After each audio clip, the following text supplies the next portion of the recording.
Alors hier, on a commencé et on a parlé de un peu des gloires du passé que Dieu a fait et qu'après un bout de temps, bon, la routine commence à s'installer, on commence à peut-être un peu tasser Dieu de côté, on le voit moins agir et on peut se poser la question, mais est-ce que Dieu est toujours à l'œuvre? Ce qui est intéressant, c'est que si on se retourne, si on se met dans la tête d'un Israélite, OK?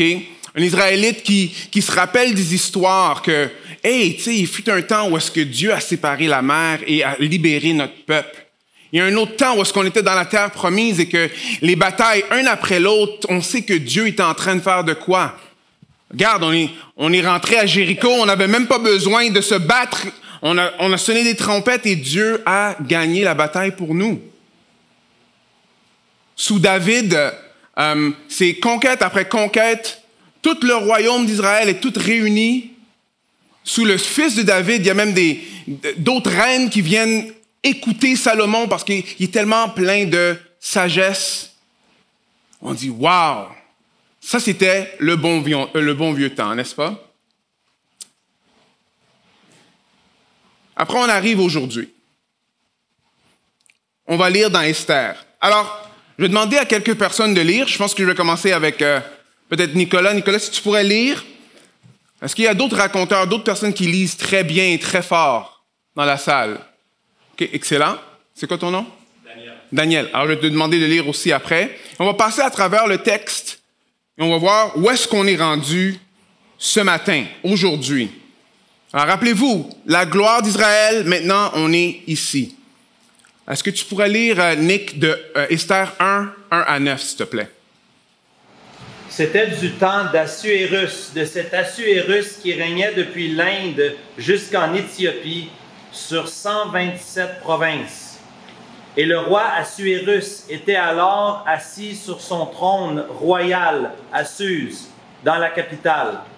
La 3e année de son règne, il fit un festin à tous ses princes et à ses serviteurs. Les commandants de l'armée des Perses et des Mèdes, les grands et les chefs des provinces furent réunis en sa présence. Il montra la splendide richesse de son royaume et l'éclatante magnificence de sa grandeur pendant de nombreuses journées, pendant 180 jours. Lorsque ces jours furent écoulés, le roi fit pour tout le peuple qui se trouvait à Suse, la capitale, depuis le plus grand jusqu'au plus petit, un festin qui dura 7 jours dans la cour du jardin de la maison royale. Des tentures blanches, vertes et bleues étaient arrachées par des cordons de byssus et de pourpre à des anneaux d'argent et à des colonnes de marbre.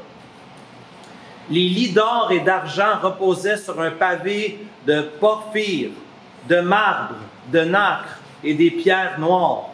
On servait à boire dans des vases d'or, des différentes espèces. Il y avait abondance de vin royal, grâce à la libéralité du roi.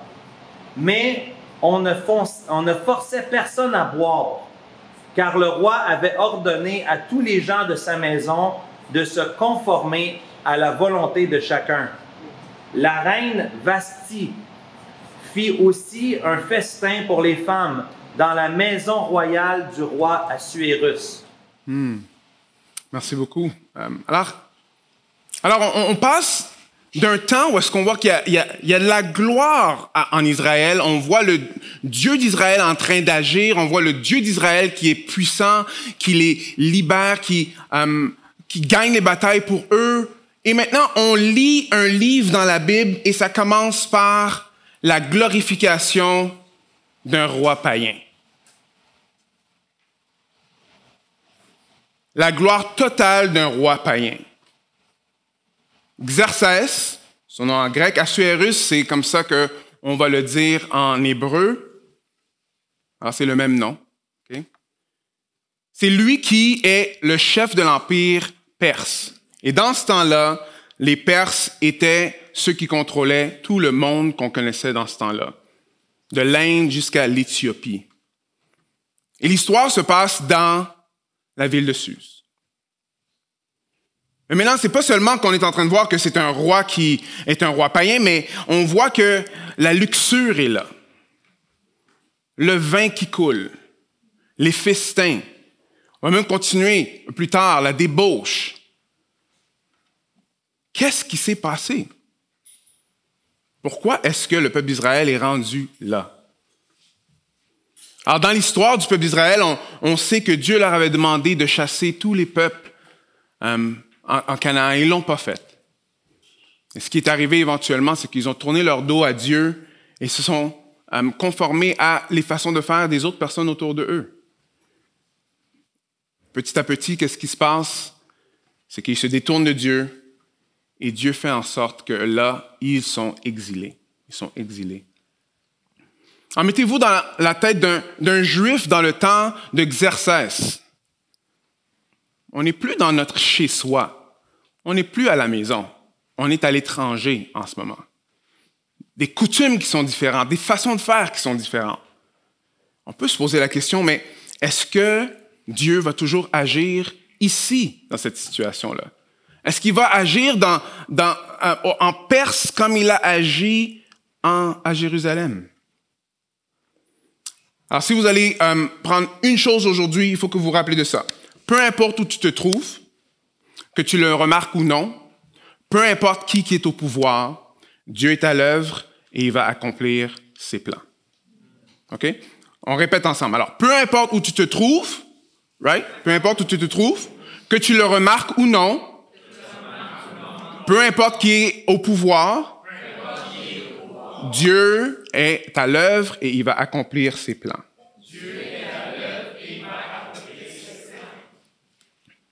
Alors, peu importe où tu te trouves. Alors, on voit ici que le peuple d'Israël est en exil. Ils sont des étrangers. Une chose qui est intéressante avec des exilés, bon, c'est pas des esclaves. Alors, ils ont de la liberté. Mais ils sont dans un pays où est-ce qu'ils ne fitent pas complètement. Ils sont là. Ils peuvent même avoir des positions qui sont assez lucratives. On va même voir qu'une personne dans l'histoire, Mardoché, va être promue à faire partie du palais du roi. Alors, ils peuvent avoir des bonnes positions, mais ils ne sont pas tout à fait chez eux. La façon que les choses fonctionnent, ce n'était pas comme ça fonctionnait chez eux. Ils sont à l'étranger. Ils sont en étranger. Moi, ça me fait penser, alors moi, mes parents viennent d'Haïti. Est-ce qu'il y en a d'autres qui sont des enfants d'immigrants? Okay. Est-ce qu'il y en a qui sont des immigrants? OK. Alors, Édouard, peut-être tu vas... Oui, je suis sûr que tu vas être d'accord avec moi, là.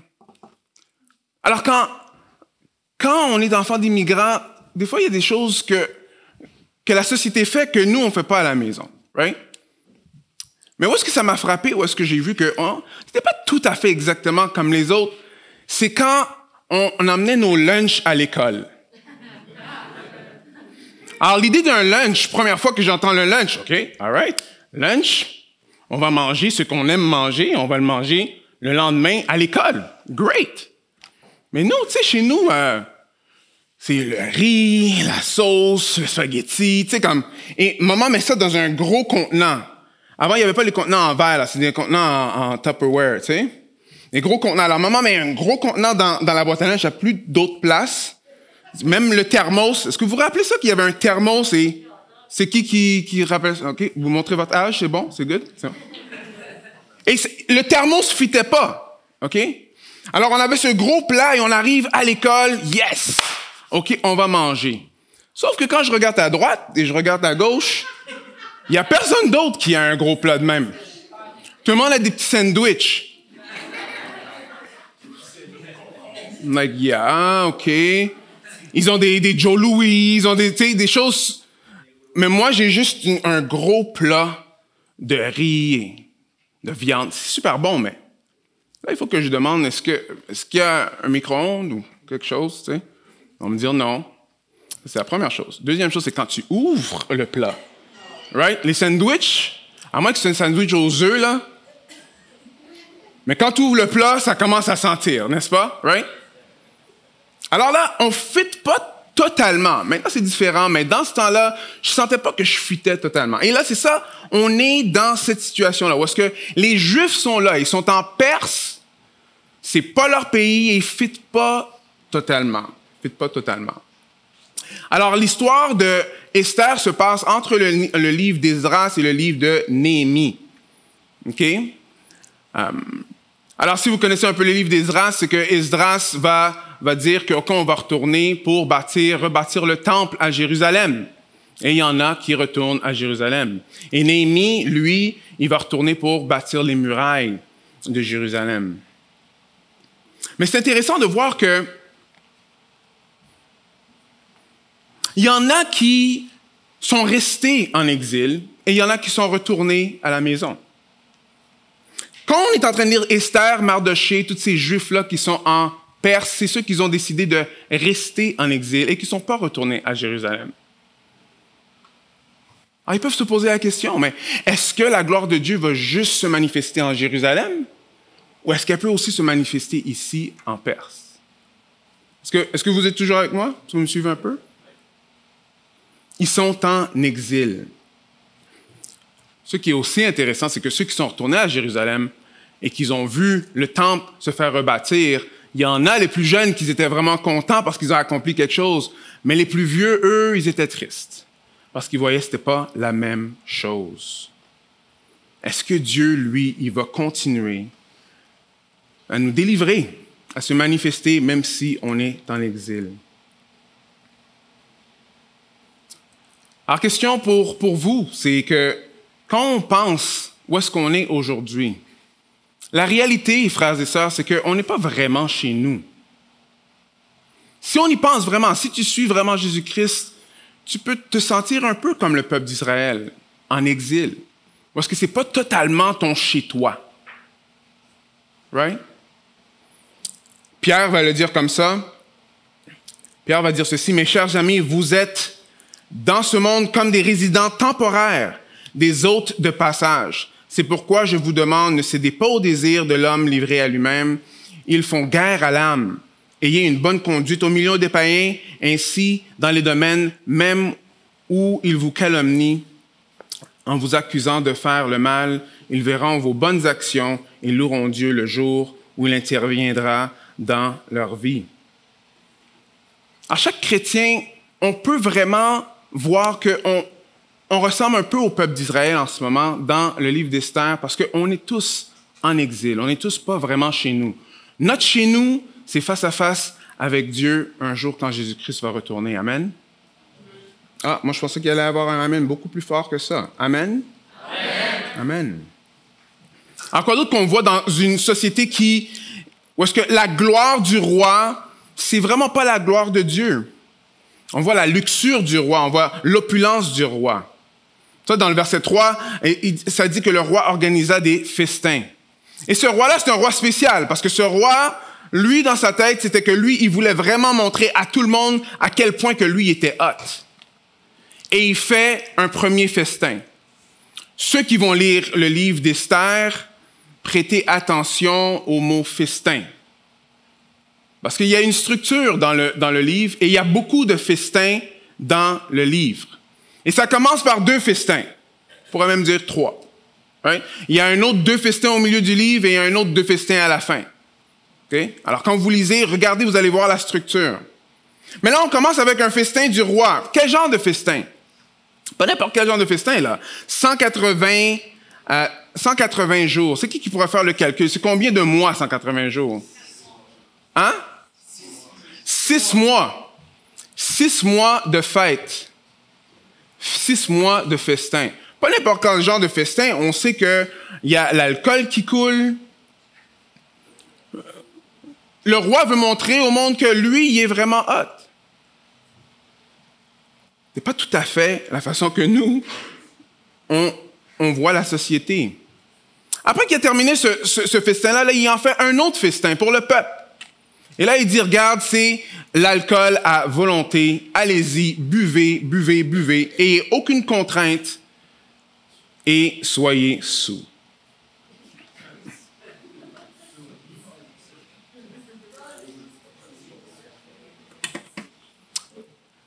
Alors, OK, on est dans ce genre de situation-là. Est-ce que Dieu va se manifester dans ce genre d'environnement-là? Vous savez, chacun d'entre nous peut vivre des genres d'exil aussi. Si on vient d'un autre pays et on est ici, comme au Canada, et on est des immigrants, on peut se sentir comme si on ne fit pas totalement. Il y en a d'autres que être chez soi, là, c'est comme ça que c'était quand on avait la santé. Et maintenant, on est malade. On n'est plus capable de faire ce qu'on est capable de faire avant. On doit dépendre de quelqu'un d'autre. On n'a plus les mêmes capacités. Il y en a d'autres, c'est comme juste une nouvelle école. Alors peut-être l'année prochaine, il faut que tu ailles à une nouvelle école. Peut-être cette année, il fallait que tu ailles dans une nouvelle école. Moi, je me rappelle, je venais d'une petite école secondaire où il y avait 200 personnes dans toute l'école, du primaire au secondaire. Et en secondaire 3, je suis allé dans une école où juste le secondaire, il y avait 2500 élèves. Je peux vous dire, c'est wow! Je me sens pas chez moi. Tu te sens perdu, tu n'as plus d'amis. Des fois, c'est même dans le camp des boulots, right? C'est nouveau, tu connais personne. On peut sentir qu'on est exilé. Mais ce qu'il faut se rappeler, c'est quoi? C'est que peu importe où tu te situes, Dieu est à l'œuvre et il va accomplir son plan. Peu importe où tu te situes. Alors, deuxième point, c'est que tu le remarques ou non, Dieu est à l'œuvre et il va accomplir son plan. Qui a lu Esther et a compté combien de fois le nom de Dieu est dans Esther?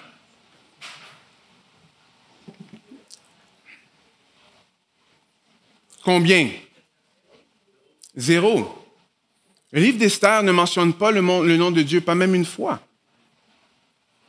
Alors on pourrait se poser, mais qu'est-ce qu'on peut apprendre d'un livre qui ne parle même pas de Dieu? Qui ne parle pas de Dieu. Et le livre d'Esther, c'est un livre à propos de Dieu qui va délivrer son peuple. Mais souvent, quand on pense à Dieu qui va délivrer son peuple, on va penser en Égypte, right? Parce que Dieu fait les 10 commandements, fait quelque chose de super miraculeux pour les faire sortir. Mais ici, dans le livre d'Esther, Dieu va délivrer son peuple. Mais il ne le fait pas par des moyens miraculeux, mais par des moyens qui sont vraiment subtils à travers le texte.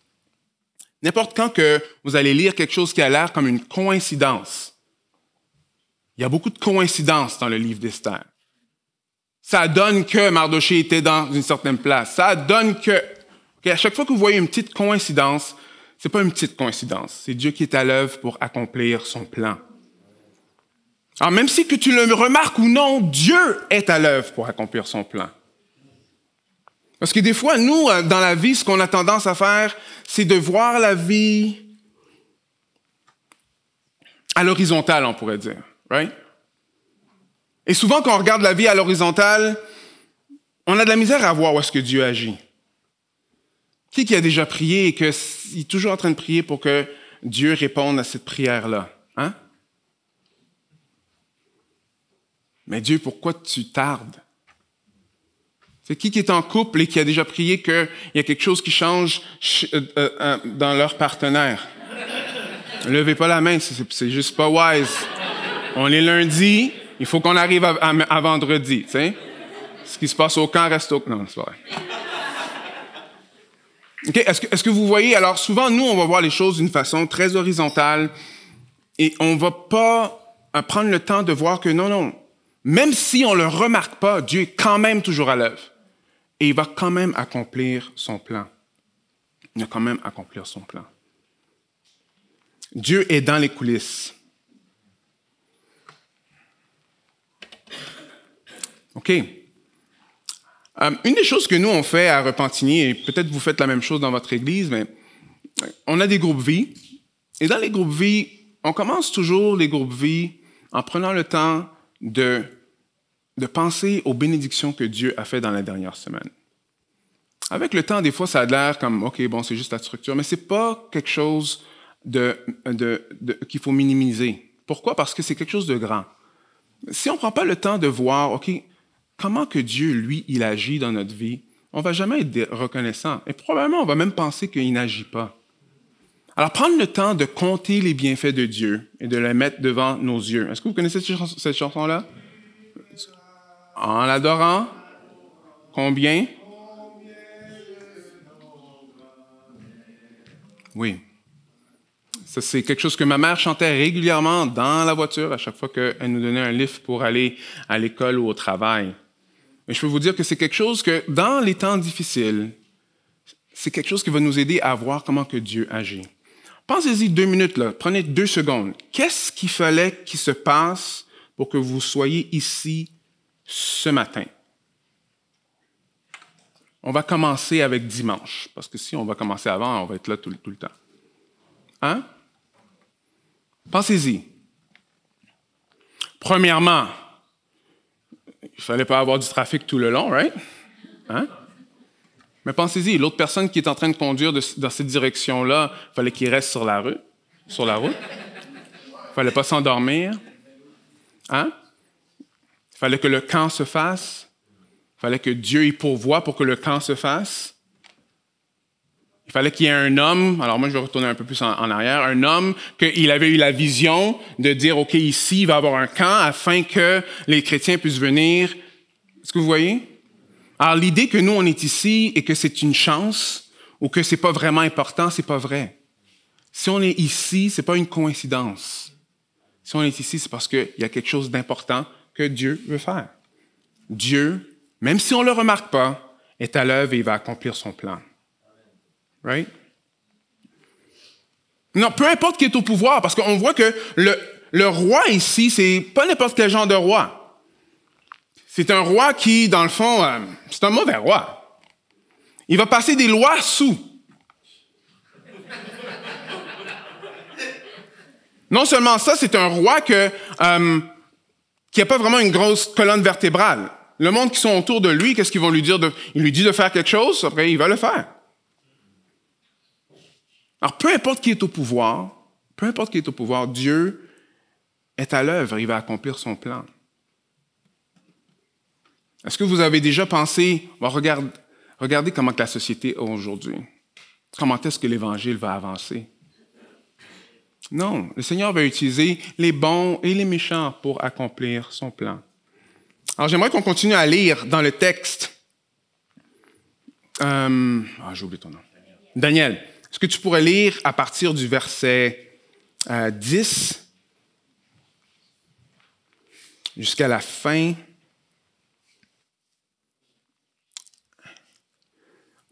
Oui, 10. Oui, 10 et va jusqu'à 2, verset 4, s'il te plaît.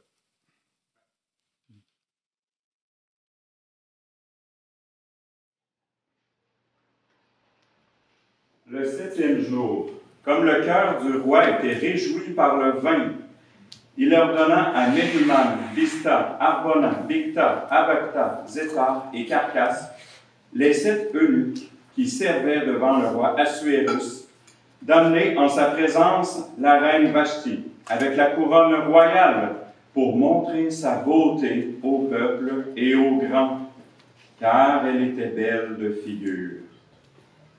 Mais la reine Vashti refusa de venir quand elle reçut par les eunuques l'ordre du roi. Et le roi fut très irrité, il fut enflammé de colère. Alors le roi s'adressa aux sages qui avaient la connaissance des temps, car ainsi se traitaient les affaires du roi devant tous ceux qui connaissaient les lois et le droit. Il avait auprès de lui Karshena, Sétar, Admata, Tarsis, Mérès, Marsena, Memucan, 7 princes de Perse et de Médie, qui voyaient la face du roi et qui occupaient le premier rang dans le royaume. Quelle loi, dit-il, faut-il appliquer à la reine Vashti pour n'avoir point exécuté ce que le roi Assuérus lui a ordonné par les eunuques? Memucan répondit devant le roi et les princes, ce n'est pas seulement à l'égard du roi que la reine Vashti a mal agi, c'est aussi envers tous les princes et tous les peuples qui sont dans toutes les provinces du roi Assuérus. Car l'action de la reine parviendra à la connaissance de toutes les femmes et les portera à mépriser leur mari. Elles diront, Le roi Assuérus avait ordonné qu'on amène en sa présence la reine Vashti, et elle n'y est pas allée. Et dès ce jour, les princesses de Perse et de Médie qui auront appris l'action de la reine la rapporteront à tous les chefs du roi. De là, beaucoup de mépris et de colère. Si le roi le trouve bon, qu'on publie de sa part et qu'on inscrive parmi les lois des Perses et des Mèdes, avec défense de la transgressée, une ordonnance royale d'après laquelle Vashti ne paraîtra plus devant le roi Assuérus et le roi donnera la dignité de reine à une autre qui soit meilleure qu'elle. L'édit du roi sera connu dans tout son royaume, quelque grand qu'il soit, et toutes les femmes rendront honneur à leur mari, depuis le plus grand jusqu'au plus petit. Cet avis fut approuvé du roi et des princes, et le roi agit d'après la parole de Memucan. Il envoya des lettres à toutes les provinces du royaume, à chaque province selon son écriture, et à chaque peuple selon sa langue. Elle portait que tout homme devait être le maître dans sa maison et qu'il parlerait la langue de son peuple. OK, on va arrêter là. Merci beaucoup. Alors, si quand vous lisez le livre d'Esther, vous avez envie de rire, c'est normal. Parce que l'auteur l'a écrit d'une façon très ironique pour montrer que il y a des choses qui sont quand même assez ridicules. Alors, on a un roi ici, que ce roi-là, il est égayé par le vin. Ah, il est sous. Right? Il est sous et il est avec ses boys qui sont probablement sous aussi. Après, il dit, hey, les gars, vous pensez que moi, je suis vraiment hot avec un party de 6 mois? Non, je vais vous montrer une affaire. Mon épouse, là, OK, elle est vraiment hot. Après, oh, whatever. Ouais. Non, OK. Allez prendre l'épouse pour que moi, je puisse le montrer à tout le monde. Je peux la montrer à tout le monde. Alors, quand ses serviteurs vont voir l'épouse pour dire, OK, bon, maintenant, viens, Vashti, le roi veut que tu parades pour montrer à ses amis à quel point que tu es belle. Elle dit non. Elle dit non. Et le roi, lui, il dit, ah, OK, c'est correct. Peut-être elle est fatiguée. Non. Il se met en colère. Xerxès, ça, c'est très intéressant parce qu'il y a beaucoup d'écrits extra-bibliques. Et ça match, parce que dans les écrits extra-bibliques, on voit à quel point que Xerxès, c'est quelqu'un qui se met en colère très rapidement. À un point, dans l'histoire, ils vont même dire que Xerxès, là, il s'est tellement fâché, il a dit à ses soldats d'aller fouetter la mer, parce que c'est à cause de la mer qu'il n'avait pas pu terminer une de ses conquêtes. Alors, on voit ces soldats qui vont aller fouetter la mer à quel point que lui, il est enragé. Alors, c'est un roi comme ça, un roi qui se met en colère, d'une colère qui est vraiment drôle jusqu'à un certain point. Et Vashti dit non. Et parce que Vashti dit non, alors Xerxès, lui, dit, bon, il faut trouver une façon pour la punir. Et qu'est-ce qu'il fait? Il se tourne vers ses confidents.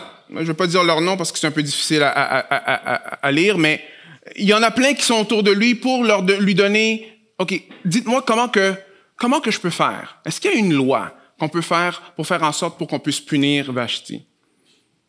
Et eux, à la place d'aider le roi, eux, ils disaient, attends une minute, c'est pas seulement toi qui t'es insulté. Si elle fait ça, ça veut dire que toutes les autres femmes du pays vont faire la même chose. Nous, on va avoir des problèmes avec nos propres femmes. Alors, si vous lisez Esther et les gars, vous arrivez ici, vous dites, ah, voyez, tu vois, écoute, OK, femme, soyez soumis à votre mari, et vous prenez ce texte-là, vous manquez complètement le contexte. On parle d'un roi perse sous qui veut passer des lois pour punir sa femme. Est-ce que vous me suivez un peu? C'est pas le contexte pour ça. C'est pas le contexte pour ça. C'est pas le contexte pour ça. Alors finalement, ce qui se passe, c'est qu'il passe une loi, et cette loi-là va mettre Vashti dehors, et en même temps, ce qu'il va faire, c'est que ça va faire en sorte que tous les gars, ils peuvent rentrer à la maison et dire à leur femme ce qu'ils veulent. Pourquoi? Parce que c'est dans la loi. C'est là qu'on est rendu. On est rendu ici. C'est ce genre de roi-là. Mais là, on peut dire, OK, mais Patrick, c'est bien beau, là, mais c'est quoi le plan de Dieu? Tu le dis tout le temps que Dieu va accomplir son plan, mais c'est quoi son plan? Alors, dans l'histoire, plus tard, on va voir qu'il va y avoir un édit qui va être dit pour éliminer tous les Juifs. Dans le fond, pour faire un génocide. Et Dieu, lui, il va utiliser plein de différentes situations afin de sauver son peuple. Mais quand on lit l'histoire ici, on peut commencer à voir que Dieu est à l'œuvre ici, même avec un roi qui est saoul, qui n'a pas rapport, en colère, et qui va mettre sa femme dehors. Pourquoi? Parce qu'en mettant Vashti dehors, c'est là que l'histoire d'Esther va commencer. Et c'est à travers Esther que Dieu va accomplir son plan. Est-ce que vous voyez? Ce qu'on voit ici, c'est que même les actions qui sont affreuses des humains, Dieu peut utiliser ça pour accomplir son plan. Que ce soit les bonnes choses ou les mauvaises choses, Dieu est en contrôle. Est-ce que il y a des personnes autour de toi que tu penses toujours, mais quand est-ce que Dieu, lui, va intervenir pour les sauver? Est-ce que tu te demandes, bon, OK, la société, elle va où?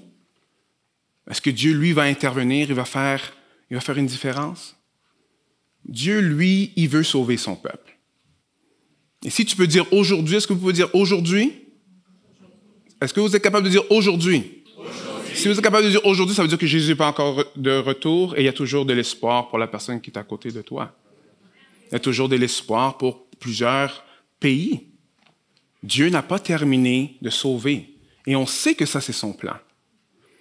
Il faut faire attention des fois qu'on lit des histoires où on voit la providence de Dieu et qu'on va juste approprier la providence de Dieu pour nos gains personnels.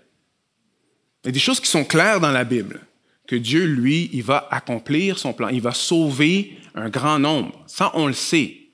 Qui? On ne le sait pas. Mais je ne peux pas vous dire qu'on peut lire que, ah oui, Dieu va accomplir son plan, alors je vais avoir une Mercedes demain. Non, tu sais. Ou que Dieu va me guérir demain. Ce n'est pas garanti, ces choses-là. Dieu accomplit son plan. Accomplit son plan. Il va sauver son peuple. Vous savez qu'à travers l'histoire, il y a plusieurs personnes qu'eux, ils ont dit que les chrétiens, là, dans quelques années, ça va finir cette affaire de chrétienté-là. Pourquoi? Parce que nous, on a toutes les preuves. Tu sais, on est des athées, on peut faire des preuves. Et le christianisme qui parle de création, d'affaires de même, eux, ils sont complètement dans le champ. Regardez, nous, on a toutes les preuves. Et éventuellement, personne ne va croire en Jésus ou des miracles. Est-ce que c'est vrai? Non. Vous savez que l'Église, la parole dit que même les portes de l'enfer ne prévaudront pas contre elle. Dieu va sauver qui l'a sauvé. Et tant que Jésus-Christ n'est pas retourné, tout le monde qui est autour de vous a toujours la chance d'être sauvé. La dernière chose qu'on peut voir, c'est qu'on peut voir la puissance d'Exercès, même au point que lui, c'est un roi qui est vraiment pervers. Parce qu'après, il va dire que, OK, toutes les belles filles du pays, emmenez-les-moi, et eux, ils vont faire partie de mon harem. C'est quoi ces genres de lois-là? Right? Et il a du pouvoir. Mais nous, ce qu'il faut qu'on comprenne, c'est que même les rois, qu'ils ont les rois ou les gouverneurs ou les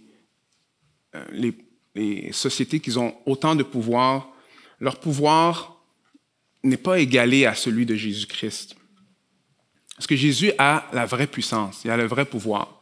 Mais lui, il l'exerce différemment. Vous savez, Jésus, lui, il s'est exilé lui-même de sa demeure avec le Père afin de venir mourir pour chacun d'entre nous. Philippiens 2, 6 à 11 va dire, « Lui, qui dès l'origine était de condition divine, ne chercha pas à profiter de l'égalité avec Dieu, mais il s'est dépouillé lui-même. Il a pris une condition de serviteur. Il se rendit semblable aux hommes à tout point. Et tout en lui montrait qu'il était bien un homme. Il s'abaissa lui-même en devenant obéissant jusqu'à subir la mort, oui, la mort sur la croix. C'est pourquoi Dieu l'a élevé à la plus haute place. Il lui a donné le nom qui est au-dessus de tout nom, pour qu'au nom de Jésus, tout être va s'agenouiller dans les cieux, sur la terre, jusque sous la terre, et chacun déclare Jésus-Christ est Seigneur à la gloire du Père. Alors, frères et sœurs, on voit que Jésus-Christ, lui, il s'est exilé lui-même. Alors, on sait que souvent, être en exil, ne pas avoir notre chez soi, c'est quelque chose qui n'est pas confortable. Right? Mais c'est que grâce à ce que Jésus-Christ a fait, nous, on peut suivre son esprit. Grâce au fait que Jésus-Christ, lui, il s'est exilé lui-même, il nous a donné la vie. Et grâce à cette vie, on peut avoir la vie éternelle en Jésus-Christ. En Jésus-Christ. Alors, je ne sais pas qu'est-ce que tu vis. Je ne sais pas ce que toi, dans ta vie, qu'est-ce qui se passe dans ta vie. Je ne sais pas si c'est difficile la vie chrétienne ou si c'est facile la vie chrétienne. Je ne sais pas. Je ne sais pas si toi, tu te sens vraiment chez toi ou finalement, tu te sens vraiment un peu out. Je ne sais pas si tu as des amis ou tu n'as pas des amis. Je ne sais pas si tu te fais persécuter au travail pour l'Évangile ou pas. Mais tout ce que je peux vous dire, c'est que c'est qu'il ne faut pas perdre de vue que Dieu est à l'œuvre et il n'a pas terminé son plan avec nous. Qu'il est en contrôle et on peut lui faire confiance. Peu importe où on est, peu importe c'est qui est au pouvoir, Dieu est à l'œuvre. Amen? Yeah. Alors cette semaine, prenez le temps de passer à travers Esther et regardez comment que Dieu, lui, il accomplit ses plans. Prêtez attention à tout ce qui est des coïncidences. Et prenez le temps de vous poser la question. OK, c'est quel genre de coïncidences qui sont dans ma vie qui ont fait en sorte que Dieu m'a sauvé? Right? Ou qu'est-ce qui est en train de se passer dans la vie que je vois que Dieu est toujours à l'œuvre? Parce que Dieu ne nous a pas abandonnés. Dieu n'a pas terminé avec nous.